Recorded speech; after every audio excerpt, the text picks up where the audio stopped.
KNH news 24. Shrirampur Belapur रोडवर भीषण अपघात. नेक्सॉन कार दुभंगली, 3 तरुण जखमी. श्रीरामपूर बेलापूर रोडवरील राजपाल कापड दुकानासमोर 13 नोव्हेंबर रोजी पहाटे 3 वाजता झालेल्या भीषण अपघातात नेक्सॉन कार पूर्णतः दुभंगली असून गाडीत असलेले 3 तरुण गंभीर जखमी झाले आहेत. कार आणि जखमी तरुण हे श्रीरामपूर येथील असल्याची माहिती स्थानिकांनी दिली. बेलापूरकडून श्रीरामपूरकडे येत असलेली ही कार वडाच्या झाडाजवळ आली असता चालकाचे नियंत्रण सुटले. मोठ्या वेगातील वाहन थेट रस्त्याच्या मधोमध असलेल्या डिवायडरवर आदळले.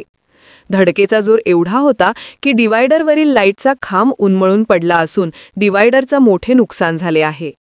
अपघातानंतर गाडीला सलग 3 पलट्या बसल्या. त्यामुळे वाहनाचा अक्षरशः चेंदामेंदा झाला. या भीषण अपघातात 3ही तरुण जखमी झाले असून स्थानिकांच्या मदतीने त्यांना तत्काळ ॲम्ब्युलन्सद्वारे लोणी येथील रुग्णालयात हलविण्यात आले. जखमींवर उपचार सुरू आहेत. KNH न्यूज 24 साठी इनायत अत्तार, श्रीरामपूर.